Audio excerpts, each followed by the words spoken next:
So this is the self-development with tactics. Book.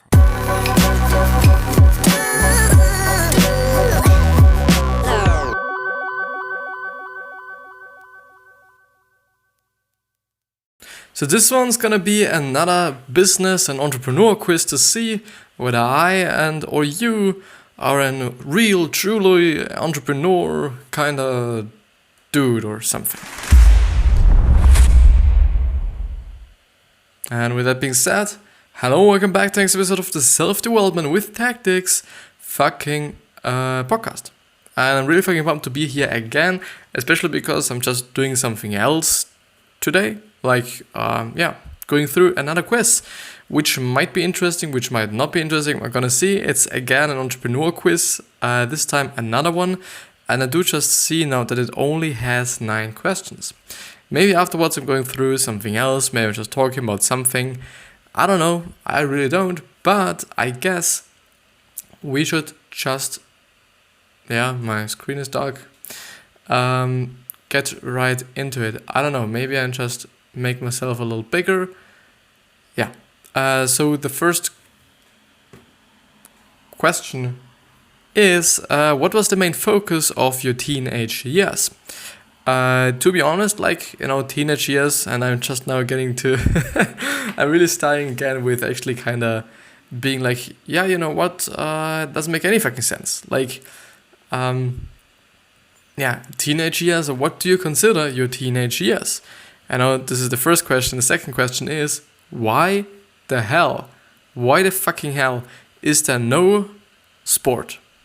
So the 4 answers I could choose are having fun, schoolwork. I was always coming up with ways to make money, which probably would be just the right answer to tick. And I spend all my time computer programming, which would I guess is also the right answer to tick. And schoolwork and having fun is actually the 2 things that are not actually kinda the right thing to choose from, I guess. But I would say, because there's nothing with sports or something, I'm gonna have to tick schoolwork. There's actually a little text beneath it. So many successful entrepreneurs fondly recall how they started their business careers by selling things to their classmates. Yet others caught the entrepreneurship bug later in life. Entrepreneurs in the computer world more often say they spent their teen years shut away programming. I would say so. I guess, like Mark Zuckerberg was such a person. I think Jeff Bezos as well. Elon Musk as well, for sure, because of PayPal and whatsoever. So I do think there were just a lot of people. Wait. I do have forgotten one. Bill Gates. Bill Gates, I think, has always and also been just programming all the fucking time. I do remember, because he's quite an interesting person. He really is. And also his story was quite interesting to see, how everything began with him, how everything started, how he came to the place where he is at the moment or today. I think he started just really fucking early to just program on computers, which was interestingly, I think, just pretty rare. First of all, that people in general could program things, because he also just then had to do something for his school. I guess something with where the next lesson's gonna be and something like this. I don't know. Just such kind of software, I guess. And to just also decide, I think it was more something like an internal thing for school, or for the school he was working for, and he was also attending to, so that they actually can somehow decide where the next lesson's gonna be. So I think in terms of the room, and also which people are going to be there and whatsoever. And he just used this kind of chance he got, and he actually always put himself into the same class as all the pretty girls, which is, I guess, pretty nice. Just always use the situations, I guess. But the next question is, how much risks do you like to take in life? None whatsoever, as little as possible, quite a lot, but only when necessary, and I get a buzz from taking crazy risks all the time. well, do I take risks? I was just thinking about the whole social media thing, and if this is actually a risk, it somehow is a risk. It's a risk to my time somehow, if you consider this a risk. Because, who knows if this is gonna be just something that's kind of lead me to being just my living or something. I don't know. I guess nobody knows. But, well,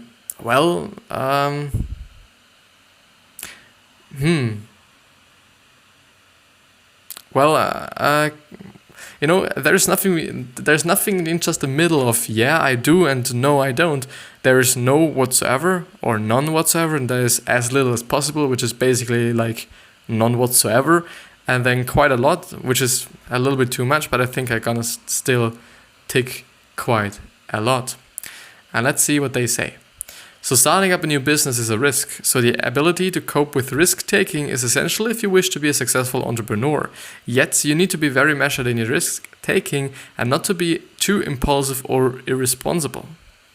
And by the way, I haven't read the fucking claim they give us.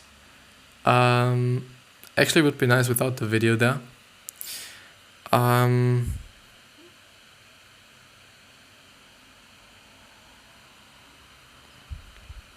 So disclaimer, this quiz doesn't predict how well any individual would be able to launch or run a business in the real world. It is based on business theory and is not a substitute for professional guidance. How was this quiz made? The subject of entrepreneurship was a long history, but in terms of our knowledge of the characteristics of successful entrepreneurs, it is still an emerging area of research.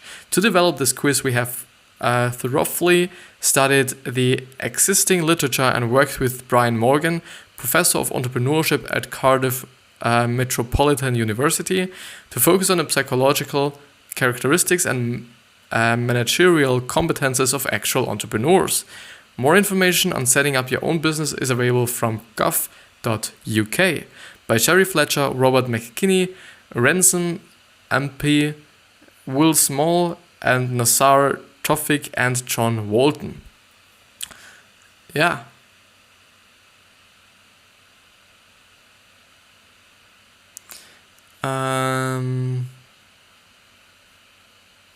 I'm just getting some messages. I'm sorry. Gonna just have to reply to them.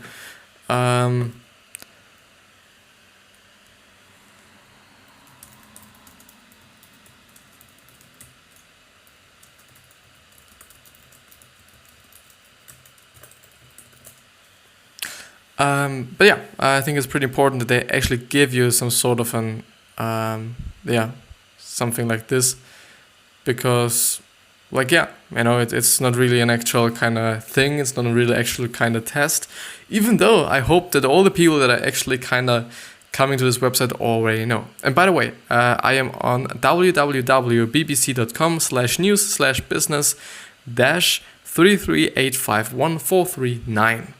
For all the people that are actually interested in actually taking this test as well, and all quiz as well, and especially for all the podcast listeners that might be listening. And I'm normally always just putting, or the last time I've actually put the exact link to this website and also to this article or quiz, whatever you want to say, into the video description. So if you want to check it out, I guess, and I hope I've also put it into this video description. But yeah, let's actually see. Let's get to the next question. So how much work are you prepared to put into your new business? A few hours a day, 12-hour days, but not at weekends, 10-hour days, 6 days a week. Like all waking hours, 7 days a week.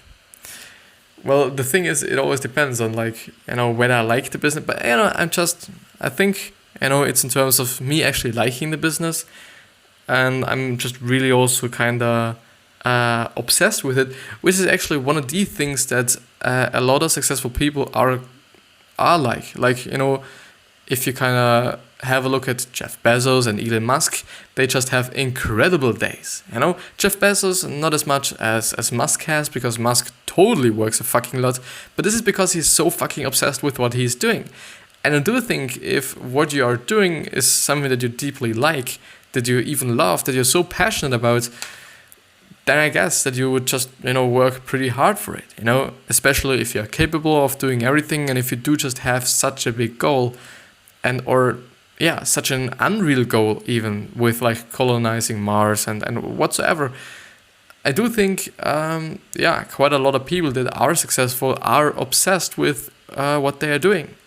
And I do think this just shows, the people just really fucking like it. They just really fucking like it. But yeah, let's see what the next question is. Actually,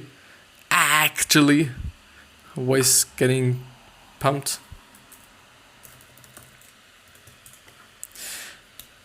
But let's see. So what would I do? The problem that I'm facing here is a few hours a day, probably not. Like, if it is actually something that I'm kind of passionate about, I would for real just work pretty hard for it.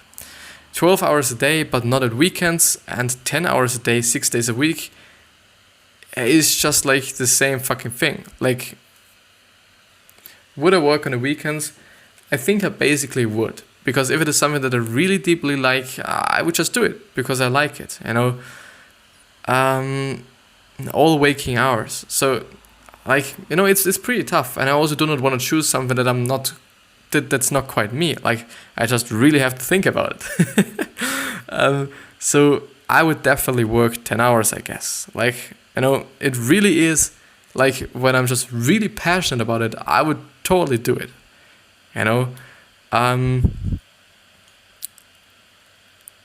I think I'd go for 10 hours a day, 6 days a week, because all waking hours might not be the truth, because there are totally some other things that I'm really passionate about, like, working out, and just there are also people that are at the moment, like, I can also or only think about it as would I've be doing it, or as would I be doing it just really right now. So I think I'll go with 10 hours a day, 6 days a fucking week, which would be 60 hours. Yeah, would be. So running a business takes up a lot of time, especially if you want it to really grow. How much of your life it absorbs depends on what you want from your company.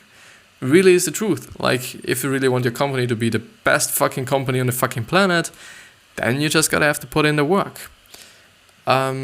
Which is like,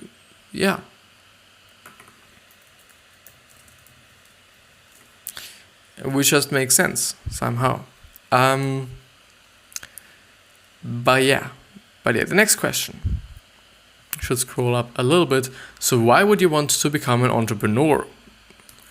Do I even want to? Like, I do really think that I'm not an entrepreneur. Like, I really think I would consider me or myself a little bit more like an artist, I'd say. I don't know if I'm just that entrepreneurial. I really don't know. I think I gotta just have to find it out and just then, tell it to you and kind of just bring it to you or something. But I think at the moment I'm really not an entrepreneur, I guess. I'm really not. Even though thinking about it and just talking about it a little often, maybe a little too often even. I think always when people are asking me whether I'm an entrepreneur or not, I would say no, I guess, also because of the fact that I'm that I'm in school at the time, so I'm still a student and whatsoever, and I'm just, doing my thing, like I'm doing social media and whatsoever. I don't know if this just counts as being an entrepreneur. I somehow do not think that. What is actually kind of the definition of entrepreneur? So an entrepreneur who had set up his own firms, businessman, businesswoman, business, whatsoever. A person who set up a business or businesses taking on financial risks in the hope of profit. This should actually be the kind of definition for being an entrepreneur. Pretty interesting. Pretty fucking interesting.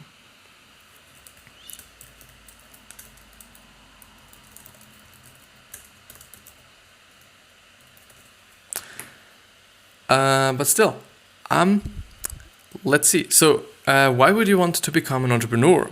To make as much money as I can and live the high life? totally not. To be my own boss and work around my family commitments.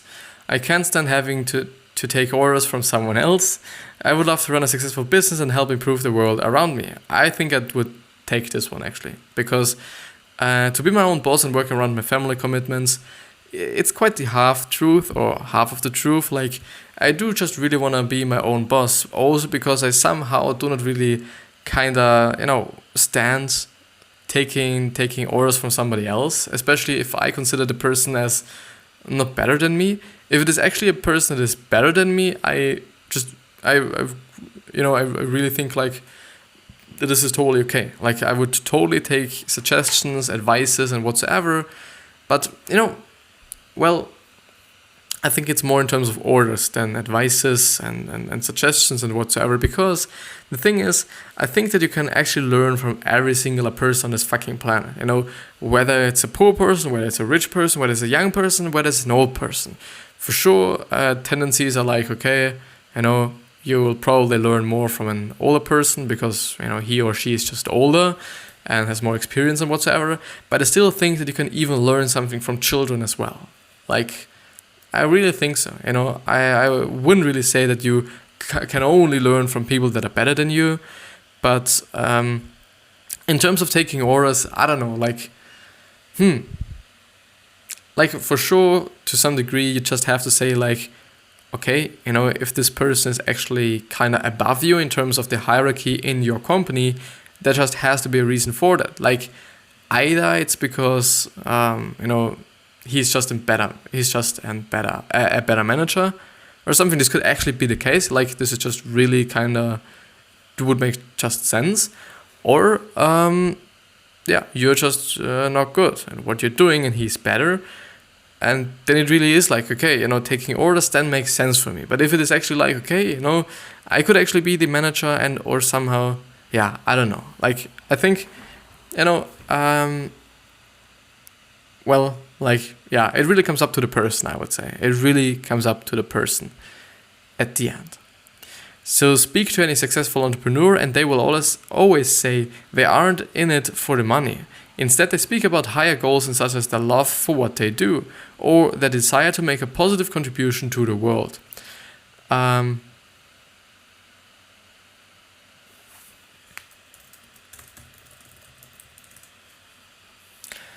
So I think this is actually what, for example, Bezos says. This is what Musk says.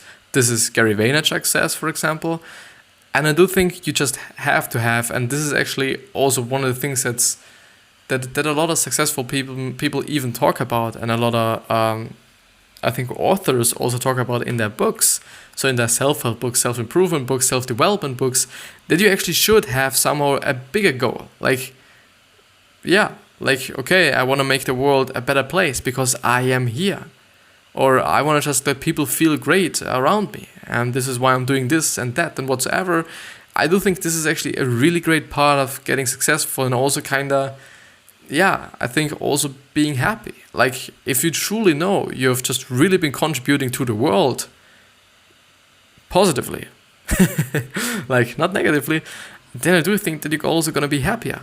Like, if you really truly know that you've done something great, that you've done something that other people can just contribute from, it's just great. At least I kind of think about it like this. But let's see what the next and fifth question actually is. So how good are you at looking after your finances? Hopeless, my finances are a mess. If I have money, I spend it, but I am never in debt. I have no debt and I'm building up my savings, and I'm meticulous in following all income and outgoing funds. I'm truly like a person that is never ever just really spending money on any fucking thing. Unless I need it. Like, if I really need it, I'm going to spend it on something that's just really the best value for my buck. Like, I'm not really gonna spend my fucking money on something that's just overwhelmingly expensive without getting me anything. Like, just some watches, just some, I don't know, just some unnecessary bullshit. But But I'm just saying.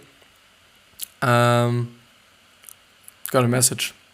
Well, I'm definitely the person that's not spending money for any fucking thing, but the things that I'm actually eating. Like, yeah. Being good with money is vital for any successful entrepreneur. As you grow your business, you need to keep a close eye on your cash flow. I would still say that, most of the entrepreneurs actually have accountants and whatsoever that actually then take care of the money and yeah.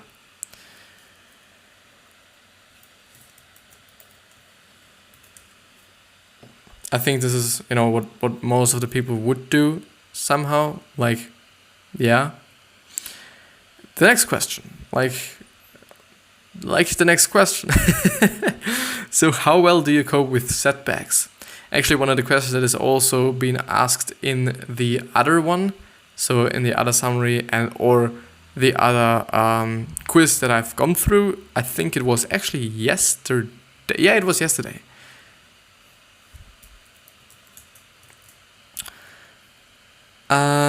So how well do you cope with setbacks? Badly, I fall apart, I struggle hoping for the best, I don't like them but knuckle down to work through. And there's no such thing as a setback, only a new opportunity. I totally know what the right answer would be. Like, it definitely would be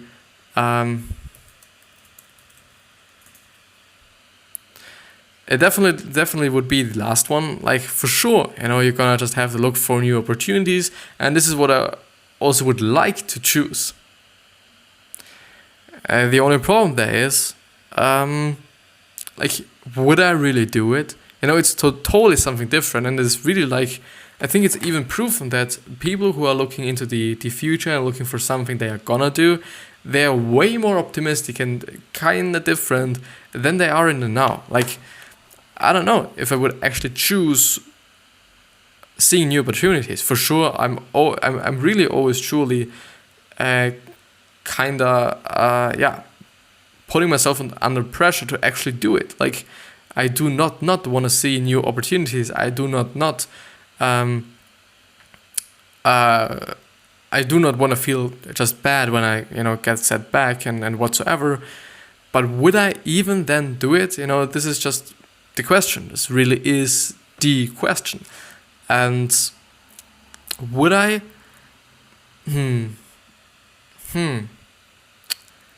Well, it really just sounds like, okay, you're gonna be happy if you just fucking fail or something. I won't be happy if I fail, I guess. Like, but if it is happening, like, it's not that bad. So, well, I'm gonna take the last one. You know what? I'm gonna take the last one. All businesses are faced with unforeseen problems from time to time, often severe ones. The mark of a successful businessman or woman is how they deal with and overcome them. How good are you at delegating responsibilities? Is delegating like really what I'm thinking about? It doesn't ever come up. Really bad, no one can do the job as well as me. And pretty good. Very good, I can't do everything on my own. I would say even pretty good. Even though I'm really not such a manager person, I'm really not just such a leader person, I would say. Which is maybe also one of the reasons why I do think that I'm not, such an entrepreneurial person. I'm not really that dominant somehow. I'm not really that like, okay, I'm gonna just tell everyone who just, what they should do and whatever. I can do it, if I'm willing to. If I feel good doing it, I don't know. Like, I'm just really looking forward to trying it more in depth, actually. Like really doing it more in depth, actually, not in depth. I think, when I'm doing it, it's something so strange. It's something that I'm so not used to that it feels somehow wrong even. I don't know. Like, it's something really, really kind of interesting. But I would say pretty good anyways, because I would still do it, even though sometimes afterwards I'm just, checking the work if everything is okay and whatsoever. So, but for sure I can't do everything on my own. And still I do like to do things on my own because I know what's going to be like, and I know just if it's going to be good or not, and whatsoever. Like, but it shouldn't be the case. If you're in a business, if you're in a company, if you're the leader and or founder or whatsoever of a company, you do just really have to delegate responsibilities. You can't really do anything or everything on your fucking own. So if you are a sole trader on your business, has just a few employees, it is fine to hold on to all the decision making. Yet if you wish to grow your company, there will come a time when you have to delegate. The 8th question: how good would you make your product or service? I would buy in low quality items and try to sell them at a profit as good as the competition. It has to be better than competition and have a big profit margin, and it has to be the best possible, and I would spare no expense.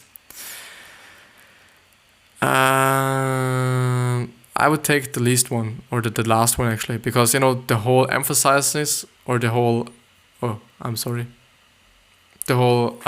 emphasizing on the big profit, I don't know. Like, for sure I'm willing to make a profit, but I don't know if it's that important for me. For sure it is really important for a fucking company, because if you do not make any profit, I think you're not gonna sustain the business. But yeah, what you sell has to be good value if it is going to be popular. However, if it is very expensive to make, it is likely to be too costly for most people to buy. Well, yeah, like, for sure, just makes sense. And now the last question: what would you do if you were offered a lot of money for your business? Say yes and relax into early retirement. Say yes and be happy to stay on a senior employee. Say yes and immediately launch a new business, or say no because my business is my life and I want to grow it. Well, it definitely depends on the situation, but because of the reason that I just know that I really like to work and that I really like to do things, I guess I would probably say no. But also starting a new business would also be interesting as well, I guess. I would say no. I think I'm just really I'm really more into the no thing. So deciding whether to sell up is a question that all successful business owners face. While it might be tempting to take early retirement, that isn't the mindset of a typical entrepreneur. And let's actually see.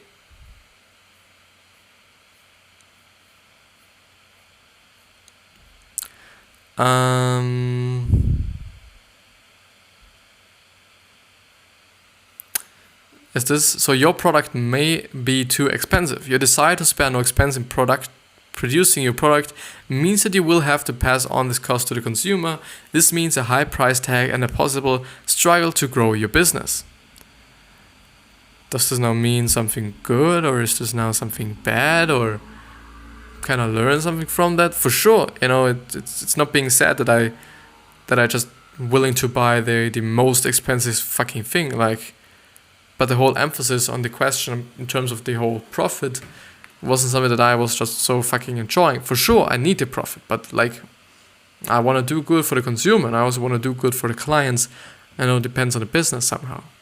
But yeah, I do guess this is actually the end of the episode. Actually, this is the beginning. This is the end. I really hope that you've enjoyed it. I really hope that you've kind of taken anything from it. I really hope. But yeah. I wish you the best health, wealth, happiness, and success, and I hope that you're going to remind yourself on how you going to be remembered. So basically your legacy, and this is only in your hands, only in your fucking hands.